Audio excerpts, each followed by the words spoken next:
بے نمازی کے ذبیحے کا کیا حکم ہے؟ چنانچہ ذبح کرنے والا مسلمان ہے لیکن نماز روزے کا شرعی طور پر وہ پابند نہیں ہو رہا ہے، پابندی نہیں کرتا ہے، وہ نماز روزے کا پابند نہیں ہے اور پاک بھی نہیں رہتا ہے، ناپاک رہتا ہے اور نشہ بھی کرتا ہے، جب بھی اس کا ذبح کیا ہوا جانور جائز اور اس کا گوشت کھانا حلال اور درست ہے۔ لیکن شرط اس میں یہ ہے کہ ایسا شخص جب قربانی کر رہا ہے یا جانور کو ذبح کر رہا ہے تو ذبح کرتے وقت جان بوجھ کر بسم اللہ الرحمن الرحیم یا بسم اللہ اللہ اکبر کو ترک نہ کیا ہو۔ اگر بھول کر ہو گیا تو حکم الگ ہے، اس کی میں نے دوسری ویڈیو بیان کیا ہے کہ بھول کر جانور کو ذبح کیا تو کیا حکم ہے۔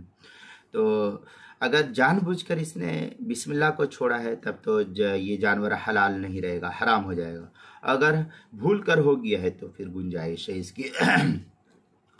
چنانچہ فتاوی شامی میں ہے وشرط کون ذابح مسلما حلالا خارج الحرم ان کانا سیدن او کتابین او ذمین۔ اس طریقے کی عبارت فتاوی شامی جلد نمبر 6 صفحہ نمبر 296 اور 299 پر ہے، کتاب الذبائح جو HM سعید کراچی کا چھپا ہوا نسخہ اس کے اندر، فتاوی ہندیہ جلد نمبر 5 صفحہ نمبر 285 کتاب الذبائح جو مکتبہ رشیدیہ کا چھپا ہوا نسخہ ہے، اور کیا نام ہے مکتبہ رشیدیہ کا چھپا ہوا نسخہ اس کے صفحہ 200 کیا نام ہے جلد نمبر 5 صفحہ نمبر 285 پر اس کو نقل کیا ہے، اور 285 286 پر بھی ہے۔ البحر الرائق اس کی جلد نمبر 8 صفحہ نمبر 178 جو HM سعید کراچی کا چھپا ہوا نسخہ ہے اس کے اندر۔